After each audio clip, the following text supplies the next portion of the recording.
Hi guys, I'm back again today with a continuation to the Ruby Frank story, and this is episode 3. So we're going to do this in one sitting, and then we'll finish with episode 4 in the upcoming days. So, anyways, beautiful peeps, thank you for joining. Before we start, don't forget to subscribe, click the bell button, and let's begin. I think this is going to be like the kids because we dealt with like a summary of the situation and then Ruby Frank's relationship with Jody, and then now I think it's the abuse. I don't know if I can say that out loud on YouTube of the kids. So let's begin. Bada bing, bada boom. For a few weeks in 2024, this becomes the most viewed house on Realtor.com, which, I mean, it's a little random. It's this $5 million mansion in what appears to be a beautiful yet seemingly middle of nowhere place in Utah. It's stunning, don't get me wrong, but in the doomsday bunker, if it's the end of the world, the apocalypse is hitting, this might be a great place to hide out type of way. It looks like a bunch of square concrete blocks just jammed together to make this giant 10,000 square foot behemoth of a home. It's got 15-foot ceilings, views of the Red Rock Mountains from the living room. The primary bedroom even has its own fireplace in front of a giant soaking tub, giant walk-in closet with washer and dryer inside. Side note, the primary bedroom, the windows are massive and they're seamless. They're unframed. So you just see the red mountains and it almost looks like an LED screen from the primary bedroom. What the But the real selling points fudge? are the beautiful pool, the hot tub, home theater, second kitchen, guest house, dog washing station. The blinds are all controlled by a remote. It's an incredibly secluded, isolated on 1.4 acres of property. Your neighbors are all several blocks away. Ultimate privacy. But the more that you click on these pictures, it starts to get confusing. Why is there a doomsday bunker inside this house? I mean, what are the owners preparing for? It feels like, judging by the photos, a good chunk of the house is just unfinished concrete rooms in the basement for storage, for survival. There's even a panic room with a giant door-sized safe vault door that you have to get through. And once you swing it open in the basement, it's equipped with its own fridge, sink, toilet. The purpose would be, I guess, in case of doomsday, you could go in there and stay safe. Or if someone's breaking into the home, you want to protect yourself, you can rush in there. Or maybe you can lock someone inside from the outside. But why would you want to do that? Right? Kevin Franke, who has spent a lot of time in this now viral home with his wife Ruby Franke and the owner of the home, Jody Hildebrandt, he says, while we were at that house, there were things that happened. I can't explain it. There was a tremendous crash in the basement that we heard directly beneath us, but when we went and checked, there was nothing. It's just small instances like this. Below them, there would be an empty, completely empty concrete storage room. Nobody's down there, but they hear something like a table falling over, crashing over. They run downstairs. I mean, there's truly nothing. There's nothing that could have even fallen off the walls. What would that sound come from in a completely empty room? Or another time, Kevin says, the whole house is glass, and he looks up one day and he sees a massive handprint high up on the glass. Like, there's no way anybody could have gone up there. No human could have reached that high. And why would they? The hand is about 3 times longer than a normal person's hand. The fingers are just scraping down the window, it appears. I mean, what the hell is that? It seems like everyone in that house is convinced that that is the presence of Satan. Maybe the house is haunted. Jody, the homeowner, would have a bishop come over performing exorcisms on a daily basis. It seems like whoever or whatever is in this house is targeting Jody Hildebrandt. There are plates that Kevin said would just fly off the counter out of nowhere and they would just go full speed, just shattering, crashing on impact. Like, how do you explain that? Don't tell me she's like doing all this, right? Like she set it up, I don't know how. Because if not, I wish it was Satan himself, really, doing all this. It's like, you're worse than, right? Because if she's not the one doing it herself, then it's the real deal. There were whispers that sounded like people were around, but nobody was there. Kevin says, I can't explain it, but I saw it with my own eyes. I became the resident exorcist. But the house being allegedly haunted is not why the house is so famous on Realtor.com. It's not because it's haunted, it's because August 30th, 2023, 2 children were rescued out of the basement of that home. They had been held captive, tortured, starved, and abused. This is the case of Ruby Franke and Jody Hildebrandt.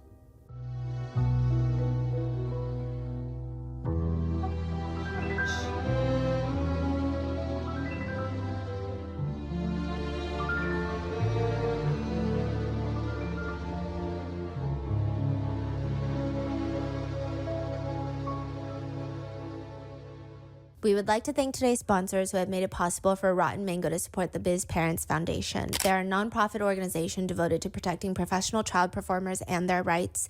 This episode's partnerships have also made it possible to support Rotten Mango's growing team. We'd also like to thank you guys for your continued support. As always, full show notes are available at rottenmangopodcast.com. This is part 3 of the 4-part Ruby Franke and Jody Hildebrandt case. Please watch part 1 and 2 before this episode. In part 1, we go over Ruby Franke's YouTube channel and her being quote-unquote canceled by concerned internet users, netizens, who believe that she was abusing her 6 children behind the scenes. Which, side note, we will be referring to the eldest children by Sherry and Chad by their names. They have publicly spoken out about what's happened. They're adults. Sherry actually has an incredible book that I think everyone would gain a lot of not just insight on the case, but insight on what it would mean to be the child of a family vlogger. It's the type of book that gives you a lot of pause. It makes you think a lot, and she's a phenomenal writer. It's called House of My Mother. So go buy a copy, go buy 22 copies, share it with your friends to support Sherry Franke. The 4 youngest Franke kids will be referred to by their first initial of their names, or when feasible, just as one of the kids. Regardless of if their names are publicly out there, we're going to just use their first initial. In part 2, we went over Jody Hildebrandt, the so-called porn therapist who made it her life's mission to just make married couples divorce. That appears to be her favorite thing in the world. She loves ruining marriages and even concocting plans to get patients admitted into prisons, allegedly. There's a lot going on in there. And in part 2, we end off with Jody telling Ruby and Kevin that she's being haunted by demons sent by Satan in this $5 million mansion. They fully believe it, and they invite Jody to come stay in the Franke household with them and their 6 kids. And Sherry realizes something's not right. Sherry, the eldest daughter. It also seems like Ruby and Jody are having intimate relations. So to continue off that, was Jody part of their vlogs or? No. Once she gets in there, they would still host these connections group counseling sessions, but they would be in separate rooms. It became a thing where nobody was allowed to say that Jody was living with them. Oh, so they are vlogging? They're filming videos, less family vlogs. Oh, Yeah. okay. And so Jody was not public until this case broke out. It's like she would mention Jody here and there, and then they would have these connections videos together, but it almost morphed out of Ruby's YouTube career. After Ruby gets somewhat canceled online, she starts changing up the channel and focusing more on parenting advice. A lot of her original viewership drops off. And then she goes just full on connections with Jody, but nobody knew that Jody had lived with the Frankes. Connection is the program that they created. So Jody Hildebrandt created a counseling company called Connections, and she was in the process of training 10 different women to become mental fitness trainers that would work underneath her. It was basically a cult, in my opinion. In part 3, this episode, we will go through everyone in the Franke house moving out except the 4 youngest children, Ruby and Jody moving back into Jody's isolated $5 million mansion, both of them teaming up to try and run a podcast empire, and Ruby's journals that detail what was happening inside the house in the basement. In the next part 4, we'll go over the arrest, the evidence, the jailhouse calls, and the conspiracies. So with that being said, there's going to be graphic descriptions of torture, food restriction, CA, CSA, religious abuse, therapy abuse, neglect, and details of injuries. So with that being said, let's get started. There's a children's book series called Charlie Bumper. It's about this little boy, Charlie, that just keeps getting himself into comical situations that probably a lot of kids can relate to, but dramatized to make a whole children's book series. It's wholesome. One book is about how much he loves candy and trick-or-treating, and he loves Halloween, but then he's so terrified of... Charlie is so scared of scary movies, which is what all of his friends want to watch during the sleepover. And the whole question in Charlie Bumper's mind is, how am I going to survive? They're cute books that nobody ever really talks about unless you're family vlogger, YouTuber Ruby Franke. She posts on Instagram a picture of her young son, R, and she captions it. The caption reads, "When school started, my son read the Charlie Bumper series, and I began noticing sassy words and entitled attitudes. So I read a few pages of the books and came across the exact behaviors in the book characters. In January, I did a thorough cleaning of books endorsing sassy, indignant behaviors and replaced them." At this point, netizens, viewers of Ruby Franke are not even surprised. Before this, like I said, Ruby Franke was this successful family vlogger with a few million followers, and people would stay tuned to watch her and her husband Kevin raise their 6 kids together. At that point, the family was known for being relatively strict because they are from a conservative LDS faith household.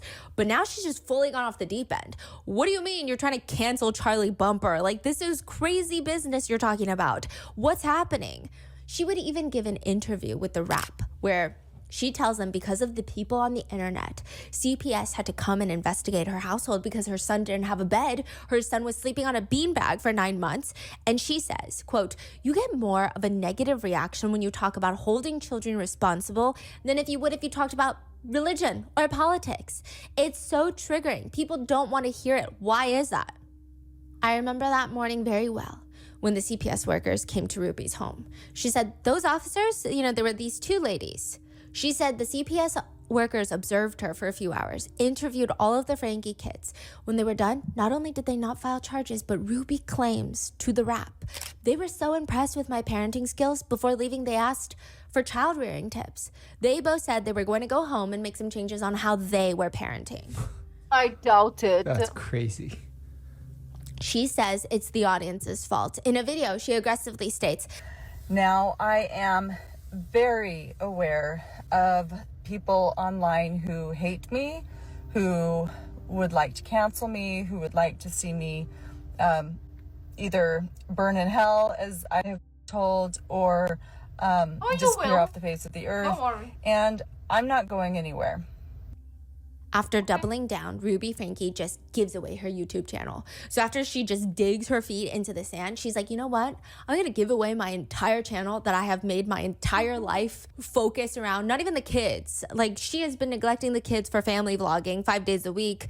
And now she's going to hand the entire YouTube business over to Jodi Hildebrand, her new life coach. She had hired Jodi to help Chad.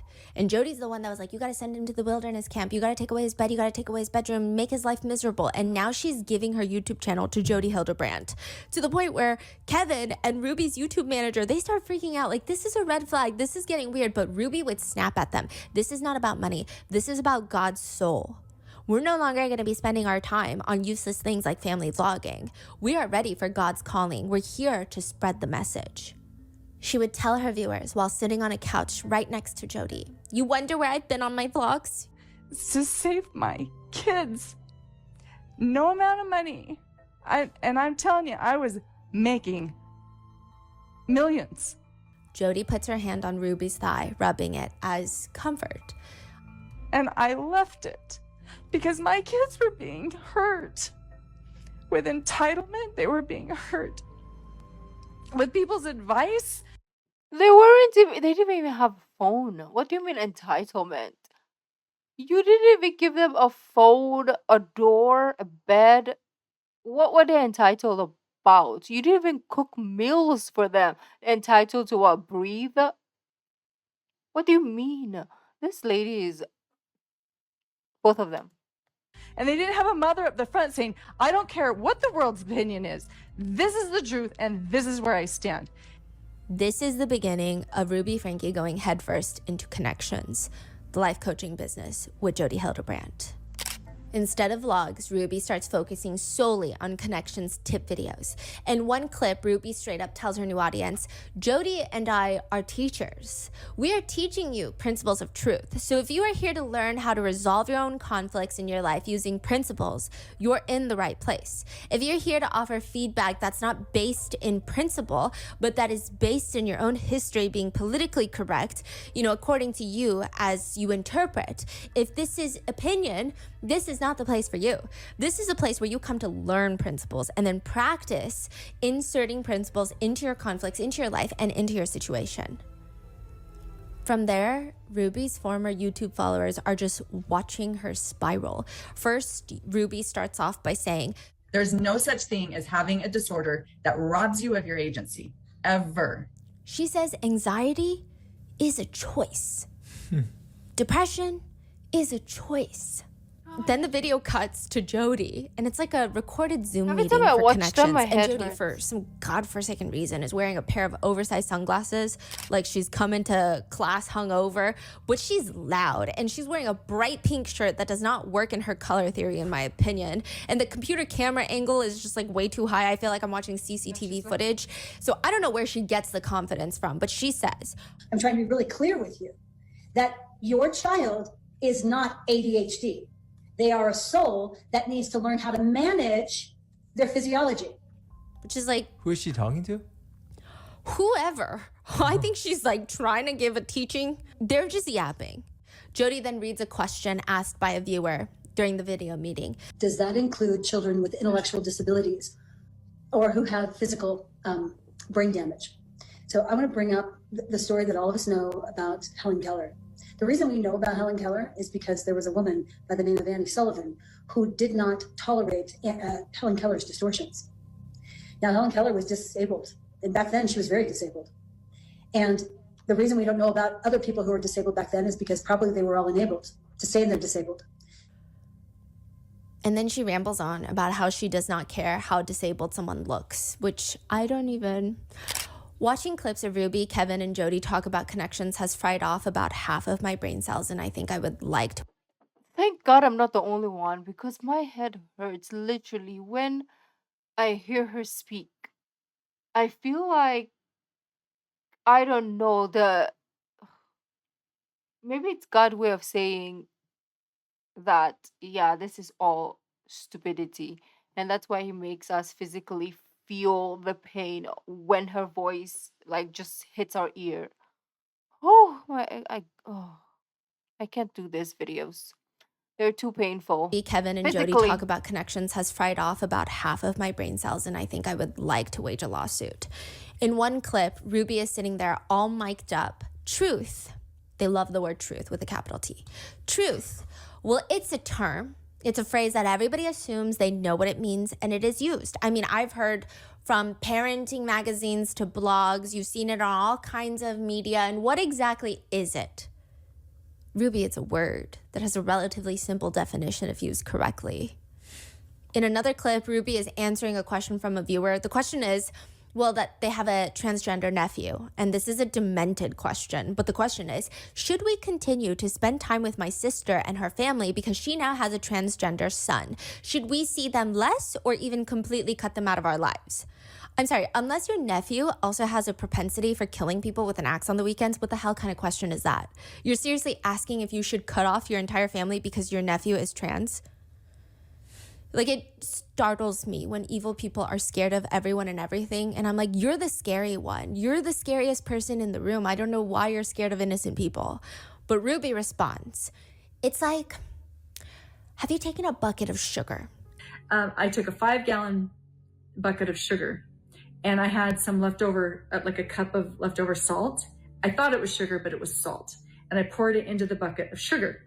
I realized it when I made some rolls and they were rock hard. And my kids started eating them. They're like, oh, this is the worst batch of rolls you've ever made. Which perplexes Ruby to go and check her gallon of sugar. She realizes that the cup she poured in must have been salt. So she takes off 2 scoops, 2 inches off the top of the sugar.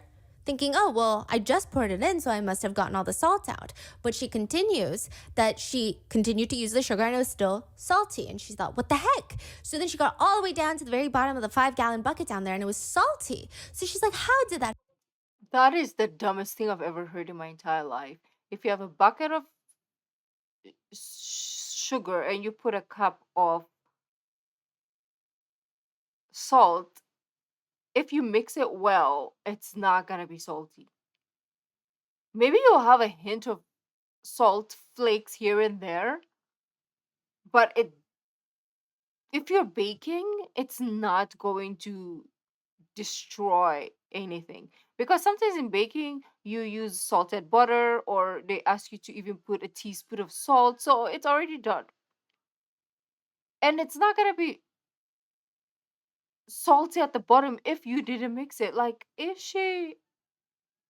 Yeah, they're wired differently. I think something went wrong when they were, you know, born, and their brain is intertwined with their asshole because they're speaking shimankles. happen? She says, quote, I didn't realize this, but salt is heavier than sugar. And so you just have to pour it in. You don't even have to stir it. It infiltrates all the sugar. There wasn't one spot in that sugar bucket where I could taste sweet because it was contaminated with the salt. So here's the principle. Mom, Dad, you are responsible for yourself, for keeping truth around you, and your child. And children, they don't have the discernment that you as a parent have. They don't have that. It is your job to teach them truth. And so if you allow other distortions, if you allow other influences to come, even if it's like, hey, it's just one day, or hey, it's just an hour here, it will infiltrate the entire person. Because here's the truth. These are principles. The truth is, I am a soul, I am a being. And my experiences will Okay, I'll try to pause less. I've never read their book. I don't even know if they have a book. I don't even know what I'm trying to say. But if they're so religious, right? I don't know if they have a different Bible book, whatever. But I do not recall God ever mentioning you shouldn't mingle with other people. I thought it's like love one another. But you're like trying to segregate people because you're different. If you want to change someone, I mean, I don't think you should, but I mean, if you want somebody to be not whatever they are, isn't it better to hang out with them and try to slowly convince them or just love them? And probably they will open up and say, hey, blah, blah. Like pushing people away is not gonna help anyone. It's just kind of like putting a band-aid on a broken glass and hoping it will just fix itself. Or just putting it in the corner of your cabinet and be like, oh, you know what? It's not my problem anymore. I'm just gonna put it there. Like, this is the most stupid thing I've ever heard in my entire existence. Like, this is so absurd. I cannot believe a religious person, so-called religious person. Like, whenever religious people talk about like stupidity, I'm like, it's so against religion. If you're, I just want to punch. Okay, ooh, relax. I'm a being, and my experiences will encompass my whole self. You know this. You can have a 5-minute exchange, and it will affect you the rest of your life. She is What are we talking about? Like, Ebola? Are we talking about Ebola or what? This is not. Oh my gosh! Somebody punch her in a freaking mouth. comparing trans people as salt that's contaminating buckets of sugar. I don't even know what that story means. That's a bit. And No the fact one that knows. she's like connecting it and making it sound like she says something worth saying. And it's just transphobia and vile. Yeah, and then made zero sense. Like Yeah. zero at Yeah. all. It's so dumb. Yeah. In another clip, she asks the ingenious question of, you end up pregnant, then you had sex first. Or if you were pregnant, you were taken advantage of. And what did you do to put yourself in the situation where you're being taken advantage of? What if you Basically are- saying if you were being taken advantage of, why were you worse. taken advantage of? It's your fault. In connections, mental illness does not exist, which is crazy coming from two of the more mentally ill people I've researched recently. But according to Jody, you can be addicted to mirrors. So maybe they're scared of mirrors. Maybe that's why there's no self-reflection being done here. Ruby talks about how one of her kids she believes has ADHD, but she says there is no such thing as ADHD. There is no ADHD, just extreme irresponsibility. She was choosing to be extremely irresponsible, super manipulative. And I didn't see it because she's very sweet. She doesn't yell. She doesn't pinch or hit. She's not destructive, like on the outward side. When I call her, she comes running, always with a smile. And so it was hidden from me for a very long time. And it's just that she's learned how to manipulate. She has a very effective veneer. Yeah. And as we've been holding her accountable, it's become very apparent to us, there's no attention deficit. She has agency to choose to be attentive if she wants to. There is no power. There is no deficit. There's no personality. This is giving me, like, let's say somebody was born physically disabled, like they can't walk, and then you're just like forcing them to walk. Like, what the fudge are you doing? Imagine somebody was born with no legs and they're like, grow a leg. That is literally what I'm hearing right now. It's like, oh, it's not normal to not have legs because it's in religious or inhumane to be born without legs. So you know what, person, grow a leg. Because if you don't grow a leg, I'm going to not speak to you for even 5 minutes because I'm gonna then lose a leg. Oh, son of a, oh, God of mercy. I cannot do this video, literally. Like, I am so pissed. If I was rich, I'm gonna punch this laptop, but I'm not. There's no disorder. There's no that can take your agency from you. I'm None. gonna try. There's no such thing as having a disorder that robs you of your agency, ever. Netizens from pretty much everywhere that have been following the Franke if family you for a were while born are blind, freaking you'd out be like, because "See." Ruby has finally got off the deep end. They're commenting, the things these women are saying are nonsensical. They throw around buzzwords like truth and distortion in a rambling word salad, and they never really end up saying anything at all. It's all very strange and a bit creepy. Definitely stay far away from these people. Another reads, if you listen to their advice, you will likely lose relationships with family members. And when your kids are on their own, they will likely stop talking to you because Ruby and Jody are controlling and mean-spirited. People start getting worried for Ruby Franke's 6 kids, but even more so now.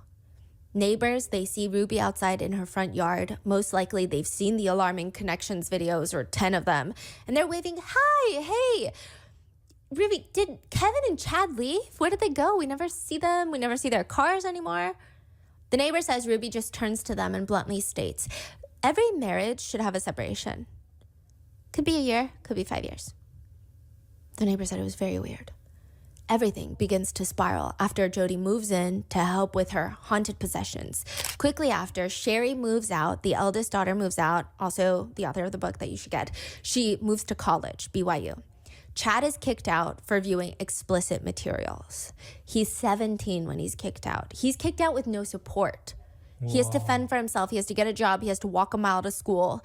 A neighbor even offered to purchase him a car because they felt so bad. And he said no because it's all about learning discipline. He's 17 when they kick him out, no support. And Ruby was so mad at Chad for viewing explicit material. She believed that Chad was the reason that Jody kept having demonic possessions because he was inviting evil into their home by watching explicit videos. Chad is kicked out around the same time that Kevin, the dad, is also kicked out. So at first, Kevin was the resident exorcist. That's what he called himself. He was helping Jody get rid of the spirits. He says, yeah, I'm fighting evil spirits. I'm casting demons out. Crazy stuff was going on. Now, side note about the whole possession, Kevin says, I am a smart guy. I'm an engineer. I'm designed to help build some really big stuff. I'm a college professor. I can't explain some of the stuff that happened. So it seems like he truly believed it, which is crazy. But slowly after Ruby moves upstairs to sleep in the same bed with Jody in Sherry's bedroom, they start pulling away from Kevin and they start kind of signaling him out of the connections groups. They're pushing him out. Initially, Ruby demanded an in-home separation from Kevin, very reminiscent of what Jody had Adam Paul Steed go through in part 2, the last part. Separation, but living together. Kevin said it was so hard. There were all these rules now placed on me. I could leave when I wanted, but I couldn't come back home until Ruby gave me permission. I couldn't come into the kitchen to eat until Ruby gave me permission. And the upstairs where Jody roamed, completely off limits. I couldn't go upstairs anymore in my own house. And Ruby would dictate all the terms on how our interactions would be and when we would talk. Ruby even started telling Kevin that he was sick in the head because he enjoyed hugging his young daughters. July 20th, 2022, Kevin is officially kicked out. He says he came home from work one day and he says, quote, when I came in the door, Ruby was really intense and she just bluntly said, our marriage is in serious jeopardy because of you, Kevin, because of your selfishness, because of you and your lustful thoughts and behaviors that you have been hiding. I'm trying to rise up to the measure that God wants me to be and to do the work that he wants for me to do, and you keep holding me and Jody back. I want you to leave the house. I want you to do it immediately. I don't want you to have any contact with me or the children. And so Thank you. Kevin, he says, one by one, I had the kids sit down and I told them I'm going to go away for a while and I'm going to go work on myself so that I can come back to the family and be the dad that you deserve. Kevin says it was really hard. The kids were reacting emotionally, but Ruby was just standing there watching. He says, quote, I remember as I was holding my youngest and just crying. She was crying. Ruby was taking pictures with her phone and she had this smirk on her face. I don't know what she was thinking, but it just looked like, oh, this is such good content. Good content? Yeah, I don't think she was posting it, but I don't know if she wanted to later. Now, Kevin, the husband, the father, is gone. Sherry, the eldest, is off to college. She's coming in as often as possible to check on her siblings, but Ruby's not really allowing her to check on them. Chad, the second eldest, has been kicked out. Now it's just Ruby and Jody and the 4 minor children. So the 2 girls they're teenagers, 14 and 15. Then you have the 2 youngest ones are the little boy that is 11, and then E, the youngest, the little girl who is 9. When everyone is gone, it's like the 2 youngest children become the issue. They become the scapegoat. So in part 2, we talked about how Chad was the scapegoat. It seems like they become the scapegoat. Ruby believes that the children are now the devil reincarnated. They have the demons in them. This is how quickly things start spiraling, and you can see a Also, she's the worst mother in the entire world, because as a mother, I will be offended. You're calling my offspring devil. Like, I will shove a freaking horn up your. I'm too aggressive. connection between Ruby and Jody's extremism on the Connections podcast and counseling videos and what was happening behind closed doors. So this is what I thought. I was like going through it, and there are the Connections podcasts that are posted on Spotify they're all throughout 2023 until the arrest, but primarily there's many episodes in July and August.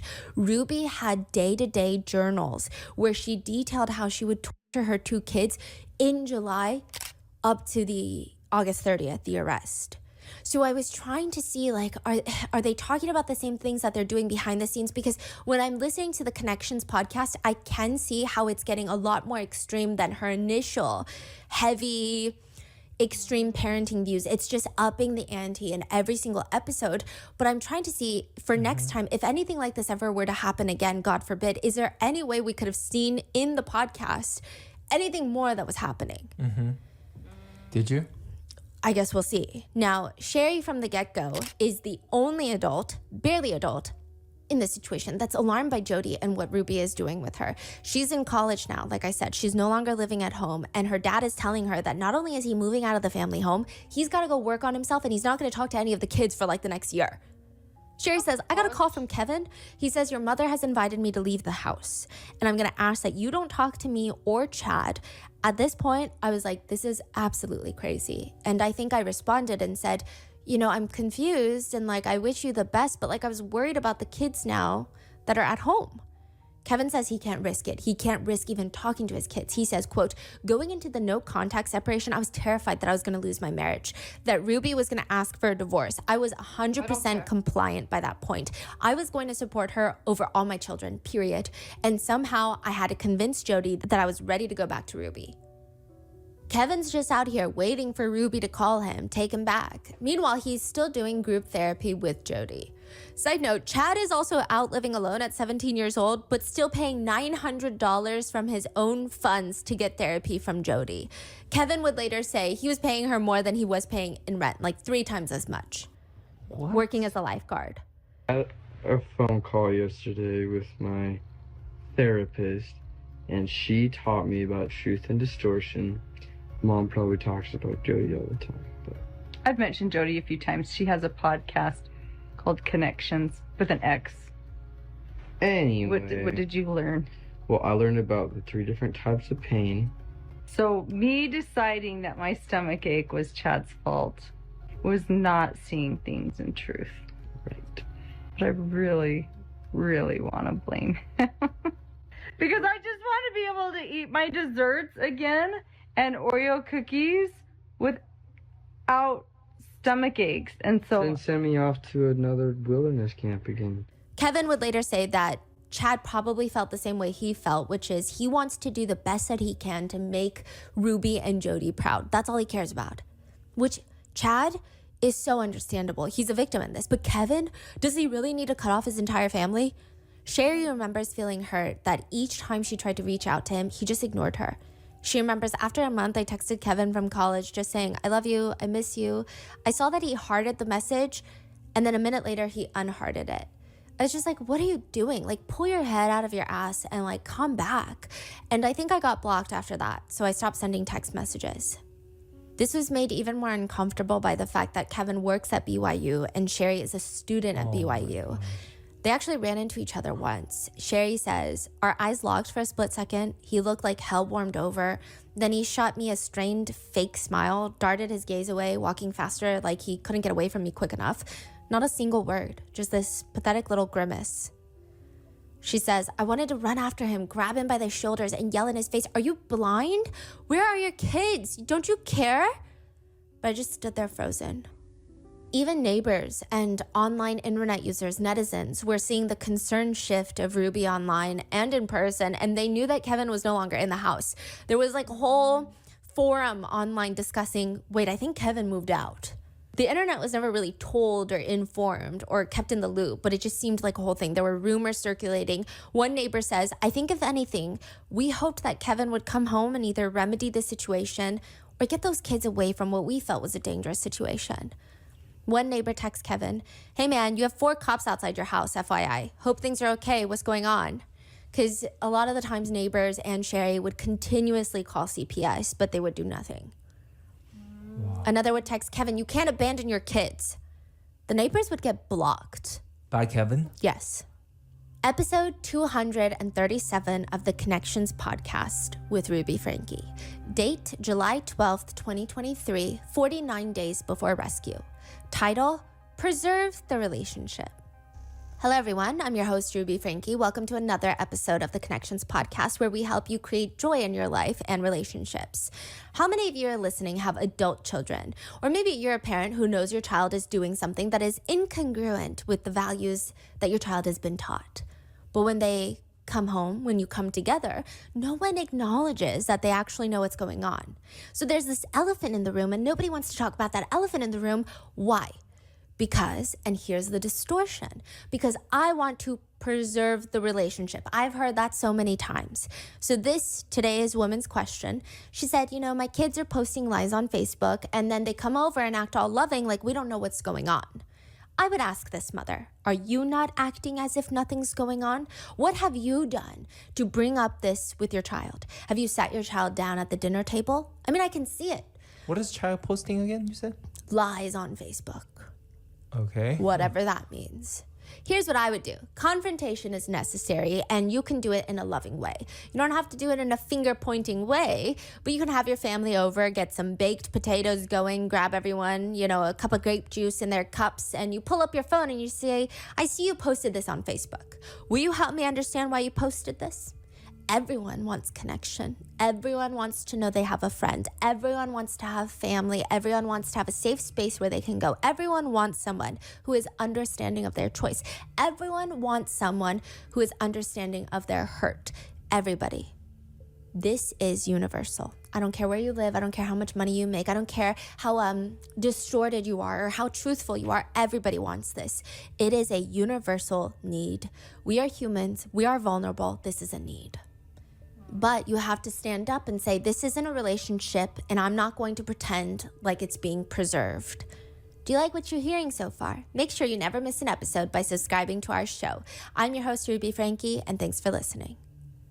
Sherry thinks this whole thing is getting out of control. Why is everyone in the family getting kicked out of the family home while Jody gets to march in here, take Sherry's room, make all the decisions? Sherry says, I remember looking up Jody just to see, who she was, and I learned that she's not a psychologist, even though she's always claimed to be one. Just from reviews online, I read that she had destroyed families. She was on probation with her license. She wasn't even married. Her kids didn't even talk to her. And I remember being like, why are we working with this woman?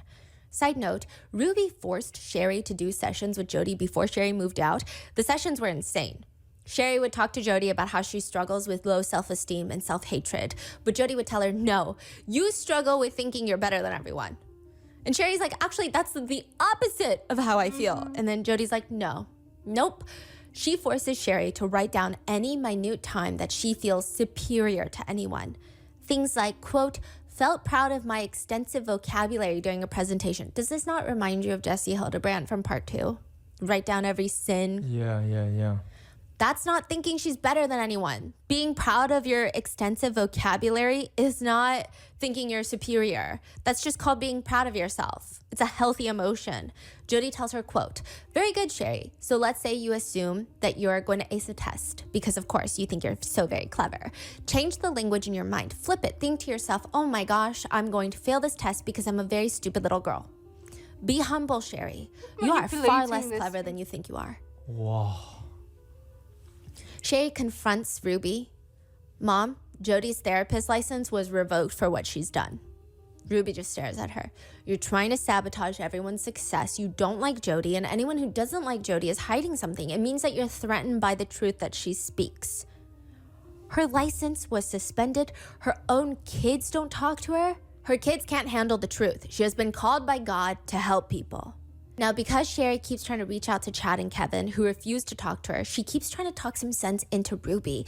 Things between Ruby and Sherry start getting really tense to the point where Sherry needs to go pick up a car title. She has to bring a close family friend with her, an adult family friend named Mrs. Haymond, whom Sherry will later start calling Mom. She later starts calling Mr. Haymond Dad as well, and they open their home to Sherry whenever things got really bad in the Franke house. She brings Mrs. Haymond for emotional support. What's their relationship? They're like church family friends, I believe. And they very much disagree with everything Ruby, Franke, and Jody Hildebrand are doing. They drive up to get the car title. Ruby opens the door. She steps out and she's scathing. Sherry, you're causing a lot of damage to the family, and you've shown that you don't want to be part of our family, and you have been very active in deceiving and creating chaos, pain, and destruction. The outcomes are devastating to your siblings, and I feel great grief and loss at your choices. It has come to my attention that you called me abusive. Wow, Sherry, that word is heavily loaded with intimidation. It's hurtful you would use that word knowing the pain that this lie has caused. I will keep you in my prayers. You appear to be a very lost soul. Ruby looks at her, practically spitting in her face now, just spit flying out of her mouth. You've always hated me ever since you were 5 years old. I could see it in your eyes. The way you looked at me, the way you judged me. You've never appreciated anything I've done for you, all the sacrifices I've made. 5 years old. Sherry tells her, that's not true. I never hated you. I was just scared of you. But Ruby is not letting down. She says, you're like the Romans in the Bible, feeding me vinegar when I'm dying of thirst, crucifying me for your own selfish gains. Mrs. Haymond, who Sherry brought along for emotional support, says, Sherry had tears. She was shaking. I had tears streaming down my face, and the only person that had no emotion was Ruby. She was stone cold, zero emotion, only anger and animosity and defense. I do not know how a woman who gave birth could sit there like that and listen to their daughter weep and beg. It was horrible. I had to get Sherry out of there after that. Mrs. Heyman grabs the documents from Ruby and they walk back to the car where she states, Sherry just melted, just fell apart. She was still shaking. She was just looking through her phone, looking, and she just said, she was showing pictures. This is my mom. This is my mom. This is who I know my mom to be. That was not my mom. And it seems that Ruby had literally come to see evil in everyone around her. And now the only people left in that house are the 4 young children. As for how a mother can so easily say things like that to their own children, this might provide insight. In another Connections video with Jody, Ruby is sitting on the couch looking like, honestly, they look like 2 moms who came to a potluck with some nasty casserole. And she says about telling people that her kids are never going to talk to her. She tells them, these people. They'd push back and say, whoa, that's mean. You're not going to be loved. Your children are going to kick you out of their lives. So when people say, well, if you do that, then your child's not going to trust you. If you do that, then your child's not going to love you. Well, exactly. I'm just revealing that my child is refusing to love unconditionally. I don't want anyone in my life who's not going to be loving. So if my child will only love me if I give them what they want, then that's not really love. So this takes a very strong soul, because most of us are not even willing to consider not having our children in our lives. And I hope that you'll reconsider. So once everybody is effectively kicked out except for the 4 youngest children, the 2 youngest teenagers, 14 and 15 years old, the teenage girls, they're mostly left in the Franke family house where all the vlogging had occurred. They're left there. The 2 youngest are the little boy who's 11 and E, the youngest daughter who's 9. Ruby and Jody, they keep taking them to Jody Hildebrandt's isolated home in the Red Rock Mountain areas. Why is that? What do they do? So the teenagers are basically on their own, living on their own, kind of, right? There. They believe that the 2 youngest have the devil in them and they need the devil tortured out. And that's when they start enacting torture. That includes starvation until they are nothing but skin and bones. R's eventual shoulder blades are just looking like they're going to pierce through his skin. They torture the kids, forcing them to develop sores, blisters, wounds. The wounds go so deep that you can see the tissue and muscles. Ruby and Jody would directly pour cayenne pepper and honey into them to cleanse the devil out. They were beaten, tortured. They did not get access to water. They were forced to run into a cactus over and over. They were exposed to extreme heat. They were hogtied. They were forced under so much duress that they were defecating themselves. Water was restricted to the point where the kids were, quote, stealing water from the hose, which they would get punished for. And all of this is logged in Ruby's journal, where she details how she's trying to get the demons out of her youngest children. And this is all happening mainly in the basement that is Jody's torture chamber in her $5 million mansion. And while that's happening, they're still posting on their Connections podcast, giving parenting advice to other moms, and the episodes get increasingly more alarming. Episode 238 of the Connections podcast, hosted by Ruby Franke. Date, July 22nd, 2023, 39 days before rescue. Episode title, Parable of the Pineapple. Hello everyone, I'm your host, Ruby Franke. The story I'm going to share with you has been a part of my life for many, many years, and I'm going to share it with you today. It's called The Parable of the Pineapple. This is a parable of love, of repentance, of compassion. All those words go together. Did you know that? They're synonymous. So when I was a young mom, my oldest was about 6, my son Chad was about 4, then I had this 2-year-old, and I was about to have another baby. I was pregnant. I was really tired. It was the afternoon, and I needed to lay down and put my feet up for an hour. The kids had a movie on, and I said, I'm going to lay down upstairs. Don't move from the couch. You have your blanket. You've gone to the bathroom. The doors are locked and bolted. I'm going to just lay down. And they were full. They were emptied, so I thought everything's good. I said, do not, under any circumstances, go into the kitchen. Do not go into the kitchen. You stay right here, and you watch this movie for an hour. I went upstairs, laid down, and an hour later I came down and the movie was still going. They're cuddled in their blankets, and I thought, oh good, they did what they were told. I was so glad. So I went into the kitchen to prepare for some food. I walked in and my feet, they stuck. I'm like, my foot is stuck to the floor.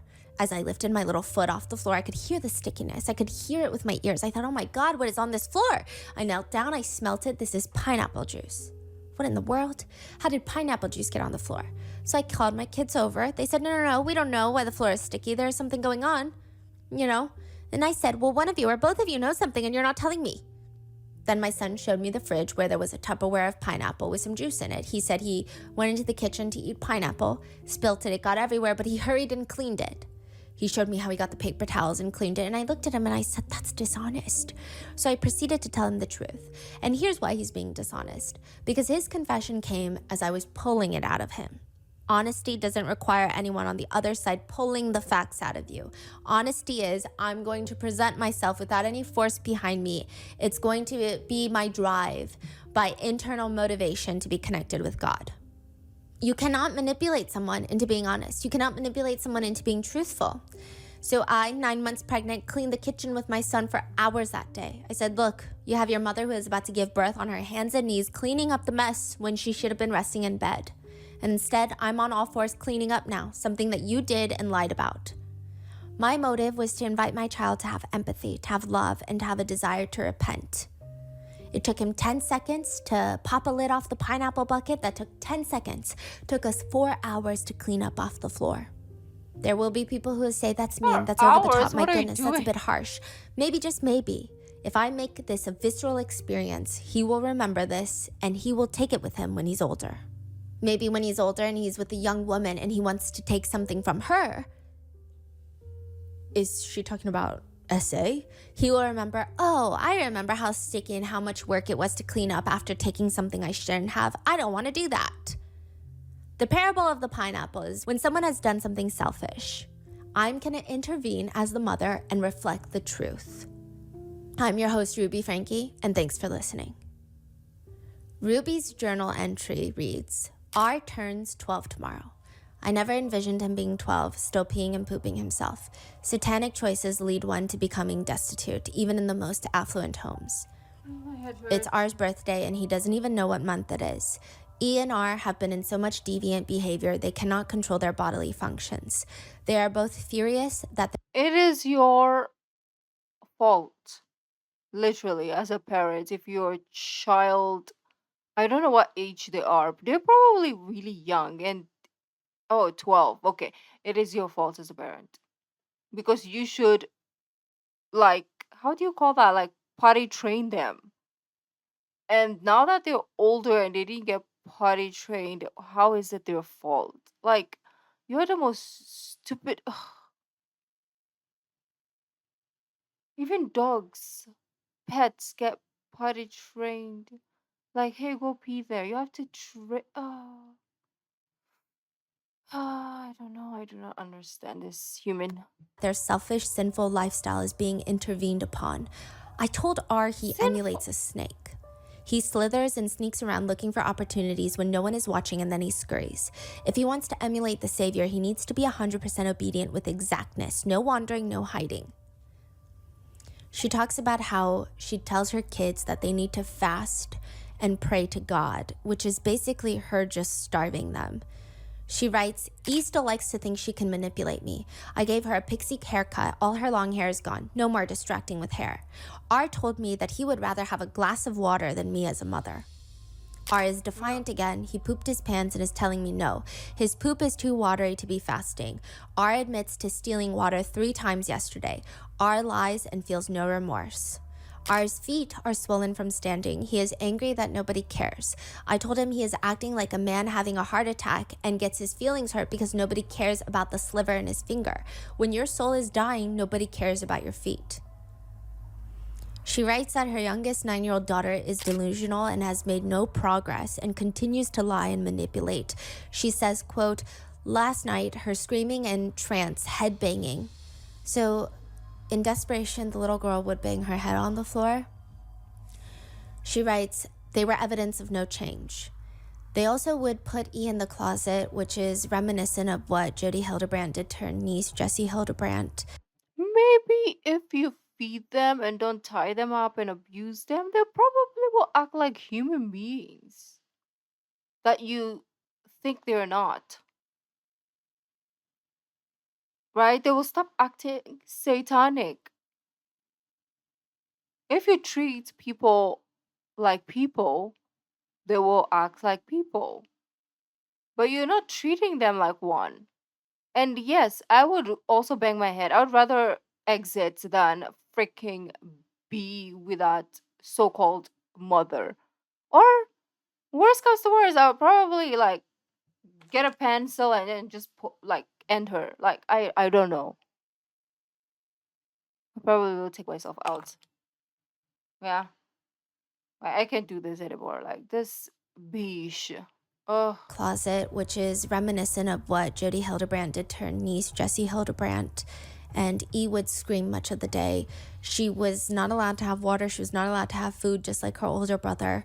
And Ruby writes, Monday, Jodi woke up from a dream. God lets her know we have done everything we can to get E attention. Lord tells her, don't continue these physical interventions. They only bring resentment.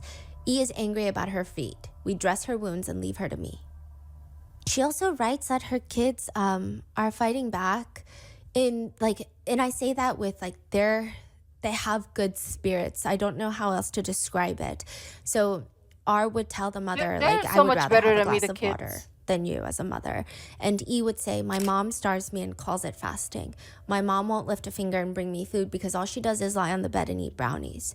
My mom says she is the most loving mom in the world, blah, blah, blah. If I can't ever go home, then what's the point in being obedient? I'm going to run away. When was that shared? This was in July. Oh. In the journal that Ruby is writing.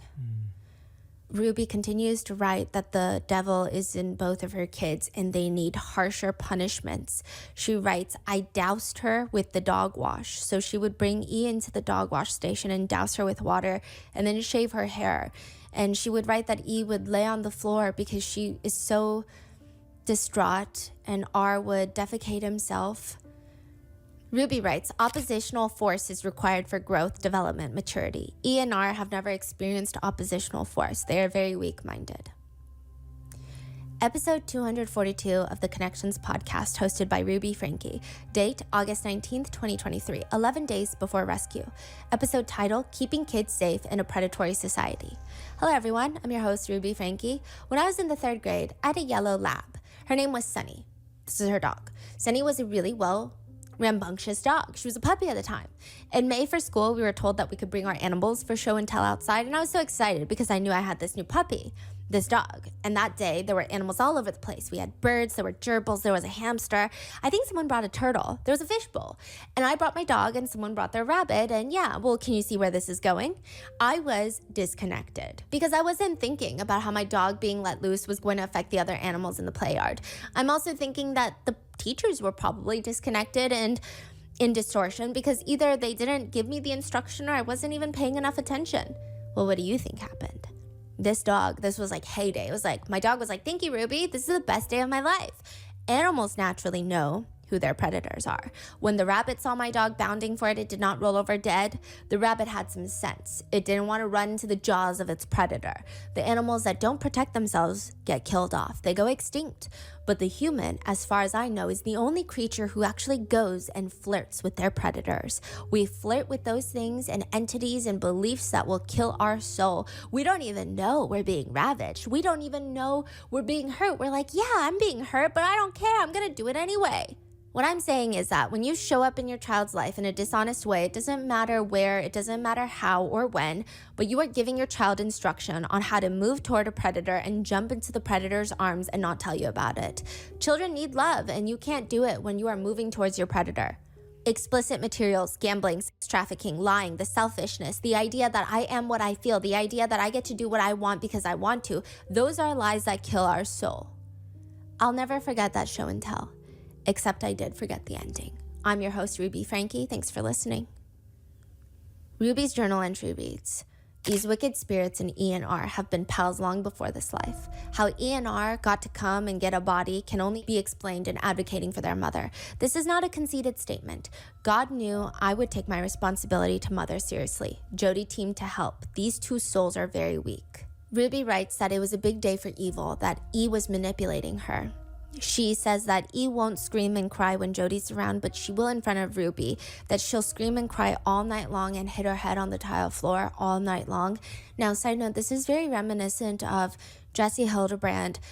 They said that anytime they showed any sort of sadness, it was seen as manipulation.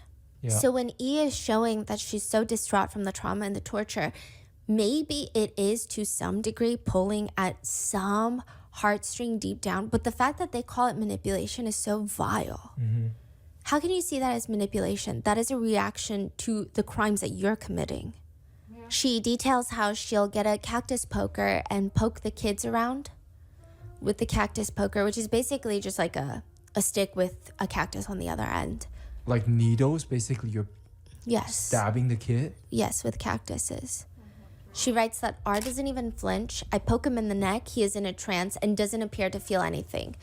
Jody slaps him on the cheeks to wake him up. The devil doesn't like when you get your subject to anger to truth. I take my old mop water, go to R. I show R the water. Then You know what? I would have been fine if she was Delulu, Ruby, and just like prayed over the kids. That will be so much better. Or do, what? How do you call this? Exorcism or something. I would have been fine with that because then I'm like, okay, like it's not bad, right? If you believe like somebody's being taken over by Satan, let's do some exorcism, okay? Let's do some prayers on the children rather than torture them. Because I do not see how torturing someone physically, emotionally, mentally is going to remove Satan. I do not see, like, never in my entire existence have I heard, oh, you know what, we did this and Satan was gone. And I do believe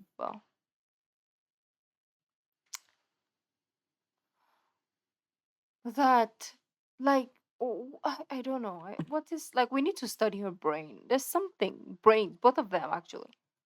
Then I pour the water on R. It's hot outside. I say, it feels good, doesn't it? An hour later, Jody takes R on a little walk to the pool. Jody then pushes R into the pool. R swam to the side. Jody pulled him out. Feel good? Refreshing? Yes, ma'am. R cooled off and went back to his spot. I put my hands on his face. So she details how she keeps telling the kids that she's doing this because she loves them. And the saddest part is authorities would later state to some degree that the kids felt like they deserved this, that they were evil.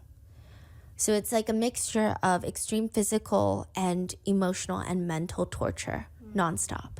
So, I mean, not that excuses anything, right? But do you think Ruby truly believed that's what she's doing? Like try to beat the evil out of the kids, or?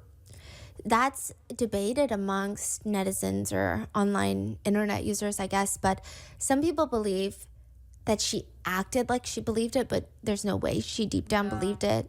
It seems like maybe she had contempt for her kids already, or the fact that she was a mother. It's not like the kids. I think, first of all, if a mother shows contempt for her kids, that's not a mother. But it's just, is this an excuse or is this a belief that she has? It still doesn't excuse anything. However, it is up for debate. Maybe she just In one part of her journal, Ruby writes, I think she just used that as an excuse, the whole Satan shenanigans, to do this because I think she's crazy and she really likes the feeling of torturing people. I think she psychologically liked torturing people, maybe kid, adult, whatever. I don't know like how to classify that because I don't know anything. I don't know the specifics, but let me know in the comments. What do you think? Is it like, is she like, does she want to? Does she really, really think that this will remove the devil in them, or what do you guys think? is up for debate. In one part of her journal, Ruby writes, R stole water. She says he's stealing water because she's dehydrating him. He was angry and looked like he wanted to fist up. I put my hands on his shoulders and told him I love him. I told him he has no idea what he's doing, but I can help him. I told him, give your demon friend a message for me. I will not rest. I will not stop. I will not leave. I will fight him until the demon in you dies. I have the power of God. I beat Satan. I win. This is a big debate that netizens have. Did Jody and Ruby really believe that they were possessed by demons, these two kids? Like I said, it still doesn't excuse anything, but I don't know if they did, because another thing that netizens point out is when Jody said that she was possessed by Satan and like the demons would enter her body, she wasn't getting poked with a cactus poker. Yes. She wasn't being starved. She was eating Dairy Queen on a daily basis and just fried chicken and ranch nonstop. She did not have to go through any of this. Yep. And it just seems like this is Jody's pattern from the get-go. Jody was born into a really conservative military household. Like, they ran it like a military. Jessie, Jody's niece, states that it was probably pretty rough for Jody Hildebrandt growing up. She was the second youngest of 7 children. She would spend more time with animals than she would with people. She said that she was raised by goats. That's how Jody describes it. When she was very young, she was assaulted by a teenage neighbor kid. This is when she was a few years old. And then later, when she was around 7 years old, she was assaulted again by another teenager, essayed. And we can have sympathy for Jody as a child, but as an adult, it seems like her whole purpose is to ruin people's lives. Jessie remembers hearing a story from their family of men too. Jody had an issue with a teacher growing up. It's like Jody made it her life's mission to ruin this teacher's entire career in life. Eventually, Jody gets married. There are people like that, actually. If they go through something like traumatic, they're gonna involve the whole world in it, because they feel like if one person hate them or hurt them, they feel like all humanity should burn. So I feel like Jody's that type, because sometimes when something happens to someone else, they're like, okay, you did this, I'm gonna seek revenge on you, or I'm gonna seek justice on you. Everybody's different, right? But there are some people that's like, oh, you did this to me, everybody must, right? And I think she's that, like, everybody must suffer because I suffered. Well, I'm really, really, like, saddened that that happened to her at a young age and she didn't know how to process it, and maybe like her household situation didn't even like, maybe she felt like she couldn't tell anyone because they will punish her if something like that happened to her. I feel bad that that's how she grew up and that's what she thought. But yeah, as an adult, you have to kind of like use your adult brain to think. But then at the end of the day, they say hurt people hurt people. So I hope like she fixes her trauma, and yeah, I think they both need help. Like, I think their problem is definitely deep psychological issues that lead and led them to believe all this BS. Has 2 kids. She was married for about a year and a half. She was actually pregnant with her second child when the divorce proceedings began. It was agreed upon by people who knew Jody that the divorce was dragged out for years because Jody, more or less, wanted to destroy her ex-husband through the legal system and run this man into the ground and tap dance on his ashes, which sounds like something Jody would do.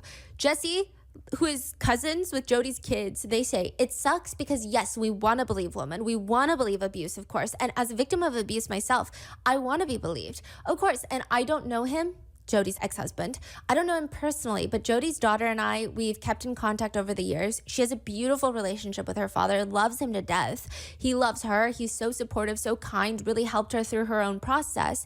Meanwhile, she has nothing to do with her mother, Jody. Changed her name, has no contact with Jody. In fact, Jody's daughter told Jessie, I cannot be around my mom. I can't ever be around her again because if she told me the sky was yellow, I would believe her. She has this ability to just get in your soul. It's horrifying. There's no real way of explaining it to people unless you've experienced it yourself or you've experienced this level of abuse. There's no way of understanding it. Episode 237 of the Connections podcast with Jody Hildebrandt. Date July 15th, 2023, 46 days before rescue. Title, A Mother's Instinct to Protect. How can we wake up the women of the world and get them back to their natural instincts? Every animal in this world has protected instincts as mothers. The women, the humans, have lost their motherly instincts to protect their young. Women choose to hook up and be sexual with males. Those men are also men who have lost their fatherly instincts, because both the men and women of this world are not being nurtured. They're not being taught the truth. They're not being truly loved. Here's our question for the episode sent in by a listener.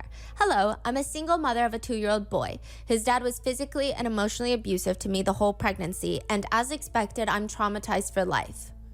That's an interesting statement that she says. So she made the decision to hook up with this man. And she's been with him, for a period of time, I don't know how long, and now she's saying, I'm traumatized. So you've been quote unquote traumatized for life. And you're wondering if you should place an innocent, naive, defenseless, dependent child around someone who has abused a full-grown adult. Now just think about that for a minute. Why are you asking me that? How come you don't know the answer to that? And I really am sincere. The only person in this situation that has power is you. Your son doesn't have power because he's 2. Because you're the actual issue here, not your son and not this man. It's like going to the doctor, right? To be like, hey, I have all these symptoms. And the doctor is like, well, you are the one who got a cough. What do you want me to solve your problem? Figure it out yourself. That is so stupid. So stupid. So stupid. Oh, you have a backache and your head is throbbing. It's nonstop. It, happens every night. Well, figure it out. That's why we have the internet. Oh, these people are so dumb. Because you're the actual issue here, not your son and not this man. This is Jody, right? Mm-hmm. Are you a woman that thinks through your decisions? Are you a woman concerned about being in a relationship with a man like you have a man in your life right now? Now you have a child, and now you're not just focusing on protecting you. If someone is being abusive, then you need to get away from that person that's being abusive. Of course, if someone is abusing anyone, you don't put a child, I don't care how old the child is, any human that's below the age of 18, you do not place in the care or custody or, temporary engagement with someone who's abusive. You just don't do that. You don't need to ask anybody about that. I understand that many laws in the world support that it's okay to keep kids in abusive environments. But a man or a woman being abusive and they still have their children given to them, which is horrible. And I understand why the law does that, because there's so much deception. They don't know who's telling the truth. They're sitting in this place where they can't assess who's abusing who. But I don't know. Maybe you're abusive as well. No clue. If you're not, and this is all about him being abusive, then I would invite you to get as far away from the abuse as possible. Don't place your child or anyone around that person. I would not put myself around anyone who is abusive. So the clear answer is you squawk and complain that they're abusive to you and your children, when the reality is you're just as selfish as they are. For heaven's sake, you can walk away. Your son is barely going to be able to walk. You can walk. You have access to money. You make money. You can get up and leave. You have all sorts of ability. Your son has none. So I want to talk to you as a woman to a woman and invite you to be responsible for yourself. So I'm inviting you to be responsible for the fact that you participated in the traumatization, because at any moment you could have left and you chose not to. So I hope that you will rise. Thank you for listening. And if you're not already subscribed, please subscribe to the podcast. The very same day, July 15th, 2023, a journal entry reads, R runs away at 1:15 a.m. He leaves. The journal reads, oh man, I am shaking. I am shaking. Ruby wrote this. At 2:45, I wake up straight up. I couldn't see R. He was gone. She was having R sleep out on the balcony of the patio of the mansion. And again, very reminiscent of what Jesse Hildebrandt went through. I opened the sliding glass door and there was no sign of him. He did leave an arrangement of rocks and letters. He wrote me a message. I was too scared to read it. I ran up to Jody's room and woke her up. She came out with me. The message said in pebbles, I'm going to jail. I will call when I get there. Again, she convinced both of the kids that they are evil and that they're going to jail. So the kid just said that I'm going to jail. Again, very reminiscent of Jesse Hildebrand, I thought he meant like I'm gonna go to the police and I will call you when I'm there. I didn't think it was whoa. who was like, please just call the police if I'm that bad. I'd rather go to jail. Jody and I scoured the house and Or yard. that's what he Jody got meant. flashlights, we took her car, and I got mine. So she's saying that she was praying to God to find, and she was like, okay, there was a split in the road. Should I go left? Should I go right? Eventually, she goes left, but she doesn't see R anywhere. So then she turns around and goes right, which is initially what she felt that God had told her to do. So she goes the way that God told her to do, and she finds R. He's just walking on the side of the road, maybe to the police station. She writes, I get out of the car. R is shocked to see me. I say, get in the car. You shocked to see me? R nods his head and gets in. E in the back, me and R in the front. The devil wants me in prison. My children would be dead. I met Jody back home. To de-escalate the situation, I brought R into the house. I tied rope to my feet and him to my waist and his. He will now sleep in a soft bed with me. The devil got a bed. It's not just Sherry and former viewers of 8 Passengers that are freaking out. Neighbors that live near the Franke house where Jody and Ruby barely are anymore, they just have left the 2 teenage daughters home alone for days, and they disappear for days. Sometimes neighbors said that they would drive past the Franke home and they would see children inside, and they would just see these little kids' faces peering out the window, and hours later they would drive again, same faces peering out the window. And they don't know what to do. CPS won't do anything. They knock on the door. Nobody answers, even though they know the kids are home. It's likely Ruby and Jody threatened them with all sorts of things if they were to open the door. So now all the neighbors do, and all they can resort to, is leaving food at the front door. Just in case. That's wild. Episode 240 of the Connections podcast, hosted by Ruby Franke, August 5th, 2023, 25 days before rescue. Episode title, Distorted Boredom. Hello everyone, I'm your host, Ruby Franke. One thing all humans desire is to be connected with other people. I enjoy running into people. I saw someone today that I haven't seen in quite some time, and it was exciting to see them. All of us want friendship, all of us want to feel interested, and we want others to be interested in us. And when I go into a space where I'm not being connected or stimulated, I can choose if I go into creativity or if I go into boredom.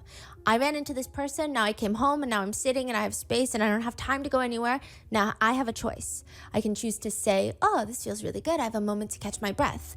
Or I can feel nervous. I don't have anything to do. I feel nervous. If I have downtime, I feel nervous. It's a choice. Boredom is a choice, and boredom is a sense of entitlement. Children get bored, they're living in distortion. If my child is getting more aggressive and saying, that's not good enough for me, I'm entitled to something more stimulating. No, you need to arouse me in the way that I like. I'm not talking sexual, I'm talking everybody has a body, everybody has thoughts. We like to be aroused in a way that is stimulating. Boredom is distorted. Little by little, if I become full of distortion, I'm numb. I have apathy for myself. I have apathy towards others. I really am using other people to make me feel something. If you are a mother and you have children who are bored, I hope you'll share this podcast with your children. Ruby's journal reads, the world we live in today does not support children being uncomfortable. The adults are uncomfortable with children being uncomfortable, and so children are comforted, entertained, distracted from the need to confess and change. Stripping down a child's world to the basics of beans and rice and hard work is considered abuse, and it's not. It's necessary for a child. Ruby and Jody are so concerned that when a child is bored, bad things happen. Meanwhile, they themselves are so bored and so evil, they start rationalizing and coming up with the most sinister torture plans in their minds. They even find stories to justify their torture. Ruby's journal reads, if you can engage a weak-minded soul in a physical activity of obedience, you can begin to break the bond Satan makes with the weak. She says children need farm work, lifting boxes, exerting energy, exercises, jump rope, milking cows, weeding a garden, digging trenches. Satan cannot go where there is good. Oh, we cannot sweat. I was gonna say they can just go to a playground and sweat it out, but she's saying they cannot sweat for good.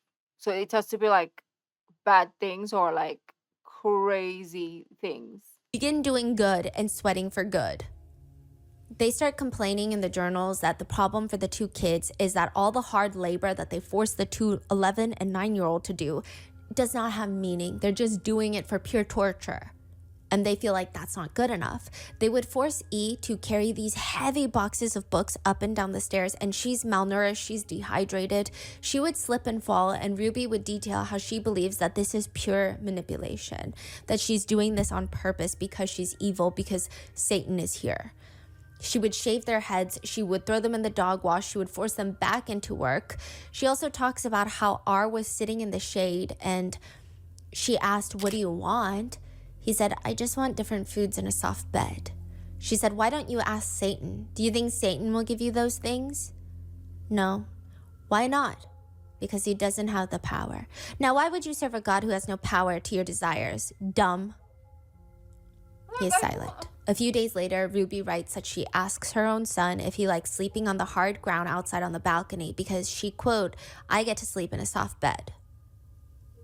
Ruby writes extensively about how E is manipulative and that she whines because that's the devil in her. She says, "Whining is the devil's voice. Whining is always a demon." E, quote, "hurt facial expressions blame me for her misery. It is E at the center of her misery. I Her want to face is poke her eye deceptive." out.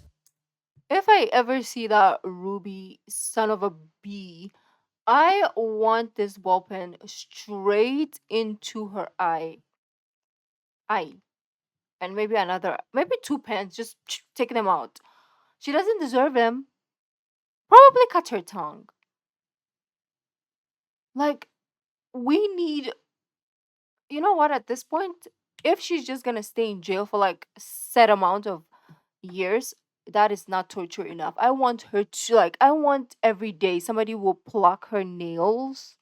Like, they will just pull her nails, right? And then probably like just shave her whole head, and then I don't know, like pluck her pubic hair if she has some. She probably will have some when she stays there for a long time. Pluck them one by one. Maybe she'll like that too because she's crazy. I don't know, like take a pliers and then twist her nipples or something. Like, please torture, because she doesn't deserve peace in jail. Okay, it's not enough. Her punishment of just being in jail for like what, 20 years? I hope it's more. Like, actually lifetime. If she's there just chilling and vibing with no punishment, oh no, we need to torture her worse than she tortured her children. Yeah, she deserves torture. She doesn't deserve just jail time. Okay, we need to like remove her teeth, like, I don't know, just with plies as well, and like poke her eyes out, cut her tongue, something that is inhumane, because she's not human to deserve a human sentence. Both of them. With your own kids, it's not even someone else's kids, because then I would say, oh, she does have emotional attachment. It's not excusable, even if they're not your kids, but it's your own children. They came out of your hoo-ha. They're your blood and flesh, and then you're here treat. Oh, son of a. Mm. It's good I'm not in the law. Oh my gosh, like the amount of the craziness I will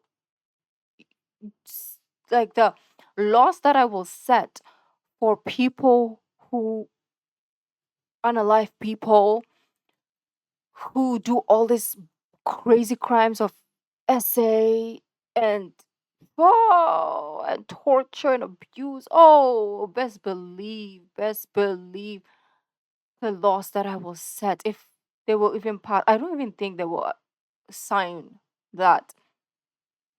I don't even think the government is going to read that and be like, "Oh, Rookie, yeah, you're crazy. You, ugh, yeah."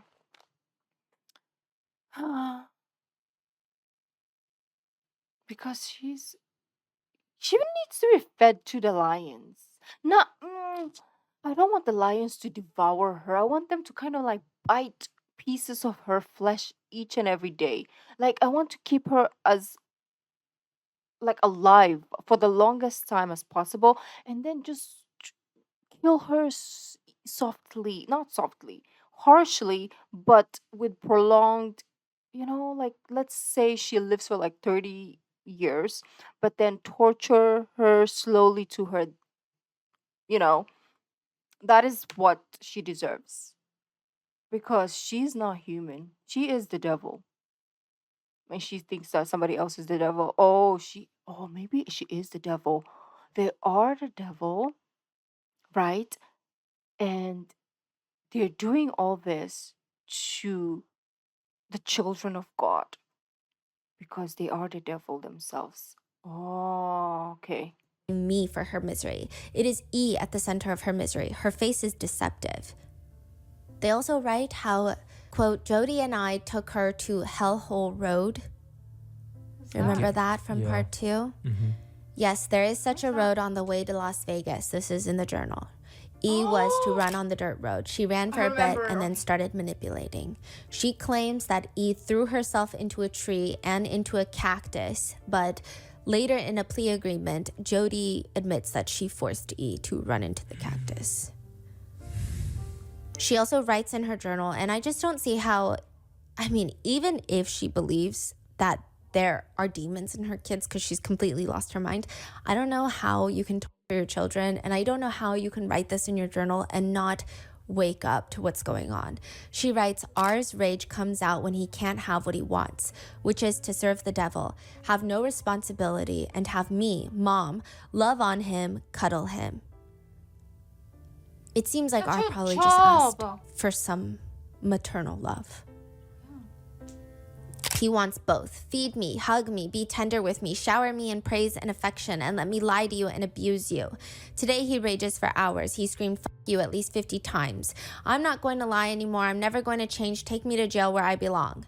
She said that she asked E and R, what are you going to say when God comes and you see God? Fuck you? R responds, sure. Sherry makes a call to the Springville police station. Hi, my name is Sherry Franke. My 4 younger siblings are living in Springville, and my neighbors are telling me that they've been left home alone, so I was curious if someone could go check on them. The CPS workers, as well as the police, they knock on the door, and it's pretty clear that the 2 teenage girls are home, but it seems like they were instructed that they cannot open the door for anyone. And they were probably scared that they were going to jail because it seems like a reoccurring thing where Jody and Ruby would tell the kids, the 4 remaining minors, like, you're going to go to jail, you're so evil. And as for why the police can't go in, they would need a warrant by the judge, and the officer said the judge would not sign off on it because nobody had seen signs of physical abuse. And the way the laws are set up in Utah, the kids are old enough to be home alone, it seems. Like, there were a lot of reasons, so they couldn't get a warrant. Eventually, Sherry is told by the CPS worker, I'm sorry, Sherry, personally, I want you to know that I'm really concerned, but there's nothing that we can do. So from that point forward, anytime CPS was called, they couldn't do anything. And ever since then, neighbors never see the kids outside again. It's like the house goes on lockdown. All the kids have been pulled out of school already, but now the kids can't even go out. They can't even walk the family dog because Ruby gave away the family dog. Sherry does get ambushed by Ruby later, who is screaming at her, I can't believe you called the police on me. After everything that I've done for you, after all the sacrifices that I've made, how could you betray me like that? Sherry's just asking her, betray you? I was worried about the kids. They're fine. This is about you, Sherry, and your need for attention and your jealousy. Ruby would tell Sherry that her siblings are terrified of her for calling the police on them. She says, one day, Sherry, you will come crawling back to me begging for my forgiveness. Never. Episode 241 of the Connections podcast with Jody Hildebrandt, August 12th, 2023, 18 days before rescue. Episode title, Holding On to Trauma Will Make You Sick. Here's our question. Are things like PTSD distortion? I've been diagnosed with PTSD, and when I have flashbacks, the fear returns as strong as ever, even though I'm safe. I was wondering your thoughts on this, and if you knew any ways to help. Any guidance is welcome. Now, I know there are some people who don't want to heal. They're not really interested in healing. They're interested in staying in this victimized position. Jody Hildebrandt goes on to rant about the DSM-5 by describing it as a psychology book from the 60s that just keep adding to it to create the ultimate book of disorders. Maybe you like the attention you get from being a victim. I don't know what your particular case is, but the question was, if the PTSD keeps getting triggered, is that a distorted fear? The answer is yes, because that is not the truth today. Maybe you just like being the victim. Maybe you like the attention you get from being a victim. I don't know what your particular case is. I'm not trying to be insensitive. I've had a lot of trauma in my life and I've healed all of it. But you are choosing to lie over choosing the truth. That's another way to say it. Distortion means I participate in deception, self-deception. Thanks for joining me. I'm your host, Jody Hildebrand, and thanks for listening.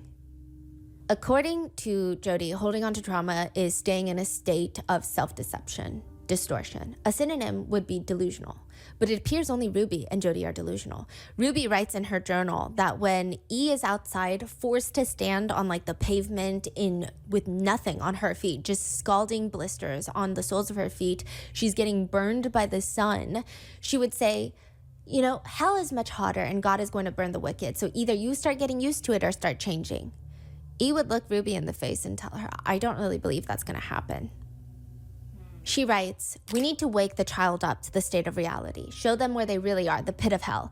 The hope was that they would choose to go to God for forgiveness, to admit their awful state. Instead, they wanted to lie to themselves that what they... My question is, what do they want to see from these kids that will allow them to stop? Because no matter what they do, I feel like they keep making excuses, right?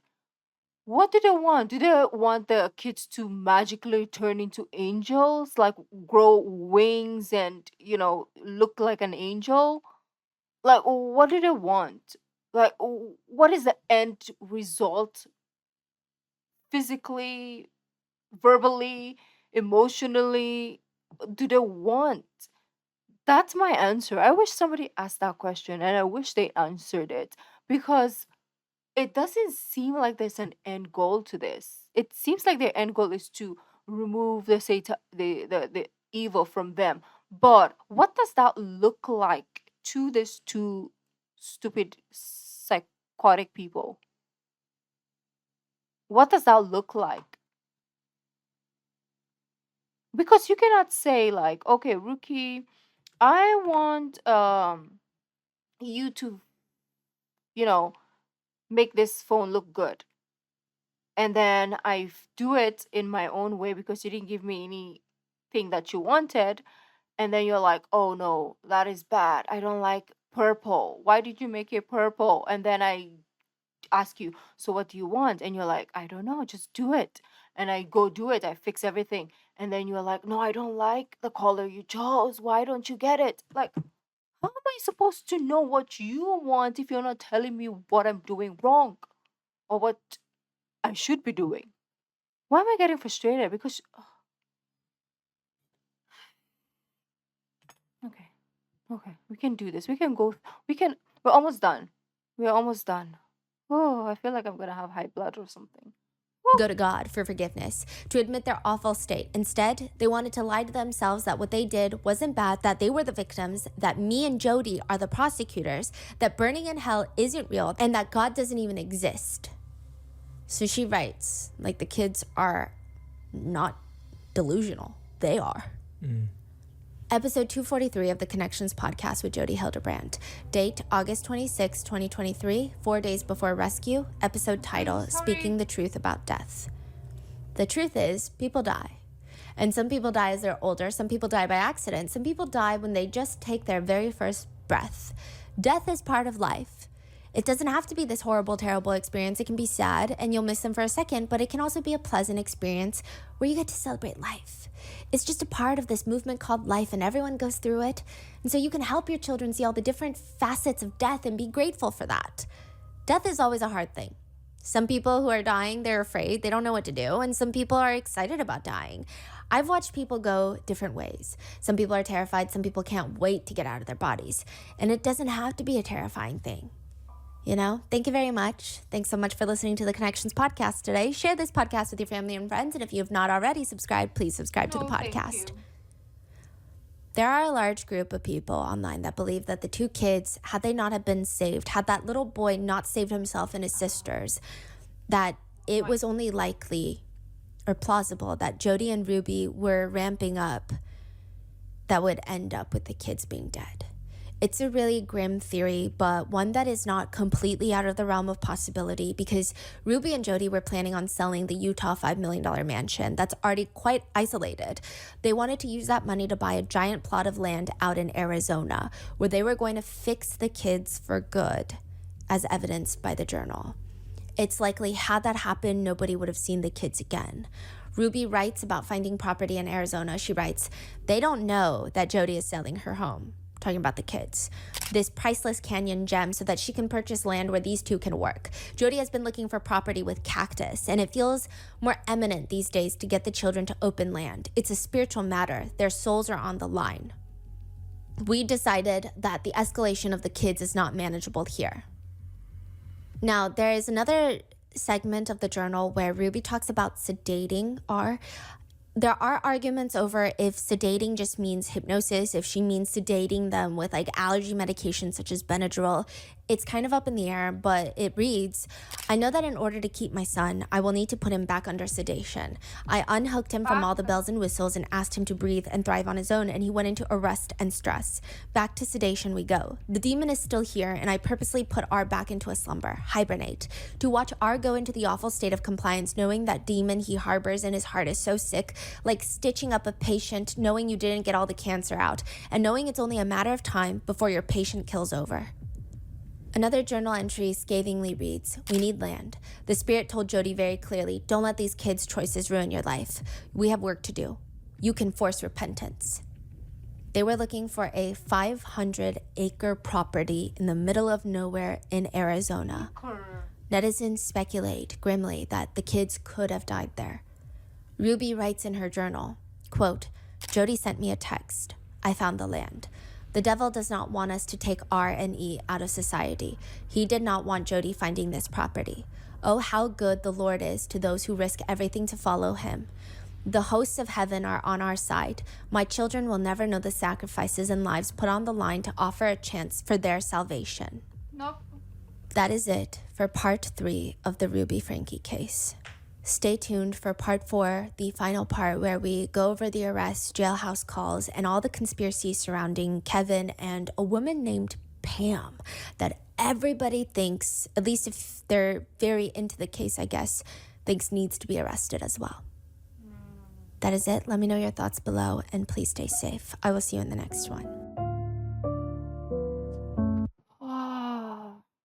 Every time I watch this, it's my head just, it hurts.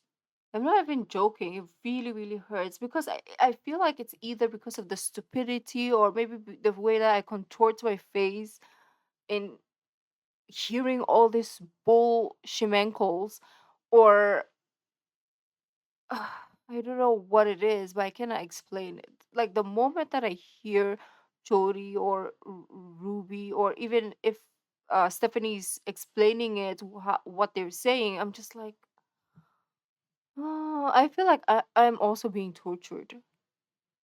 Just hearing, imagine we are sitting here listening in the comfort of our homes, listening to what happened, and I'm already in physical pain. How much more the kids? Oh my gosh. Like I always say, like people who hurt children, oh, I do not care who you are. Oh, do not. I don't care about my own life. Okay. I do not care about my own life. I don't care who the kid is either. I am going to take you out. Maybe I'll end up in jail. I don't care. Maybe I'll take my own life. I do not care. Okay. I do not give a fudge at that moment because I'm impulsive as fudge. So when I see something happen, if I can twist you into a ball, I would. Oh, God, mercy. She's talking about, oh, God is on our side and blah, blah, blah. Oh, God is not on your side. He's not on your side. He's on the kid's side because he broke them free. Like he found an opportunity for the young boy to go seek for help. Now let's see if your God is gonna break you out of jail. Freaking weirdo. But anyways, beautiful peeps, I'm done with this for now because my head is. Oh, well, I will see you in the next part. I don't know if I can handle anymore, but yeah, I'll see you then. Thank you for joining. If you are, let me know your thoughts in the comments. I'll see you in the next episode. Bye.